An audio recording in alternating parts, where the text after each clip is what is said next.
ഈ അടുത്ത് പേളിയുമായിട്ടുള്ളൊരു ഇൻ്റർവ്യൂവിൽ ഞാൻ കണ്ടപ്പോൾ അതിനകത്ത് വേറൊരു ധ്യാനം ഉണ്ടായിരുന്നു. അത് ടെസ്റ്റ് ചെയ്ത് കൊണ്ടുപോയ സത്യം പറഞ്ഞ ധ്യാനാണ് ആ ഇൻ്റർവ്യൂ.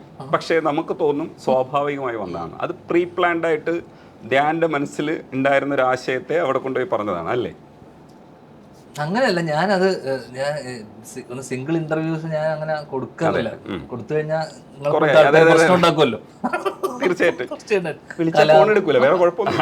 അപ്പൊ കലാപം ഉണ്ടാവും, വീണയൊക്കെ പിന്നെ ബഹിഷ്കരിക്കും നമ്മളെ.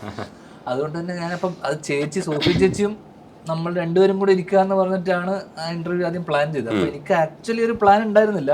പക്ഷെ പേളിയാണല്ലോ, പേളിനെ പിന്നെ അറിയാം. പക്ഷെ അവിടെ പോയപ്പോഴാണ് പിന്നെ ലാസ്റ്റ് മിനിറ്റ് പിന്നെ ചേച്ചി ഉണ്ടാവില്ല എന്ന് പറയുന്നതും പിന്നെ ഒറ്റയ്ക്ക് ഇരിക്കേണ്ടി വരുന്നു. അപ്പൊ പിന്നെ പേളിയുടെ ഒരു പരിപാടിയിലോട്ട് പോകണ്ട എന്നുള്ള രീതിയിൽ ഞാൻ പറയാനുള്ള കാര്യങ്ങളൊക്കെ ഞാൻ ആ വഴിക്ക് കുത്തിക്കയറ്റി. ആ സമയത്ത് ഞാൻ ആലോചിച്ചിരുന്ന കാര്യങ്ങളൊക്കെ തന്നെ അതിലിവിടെ പറഞ്ഞു എന്നേ ഉള്ളൂ. അല്ലാതെ അതിന് വേണ്ടിയിട്ടായിട്ടൊന്നും പ്രിപ്പയർ ചെയ്തില്ല.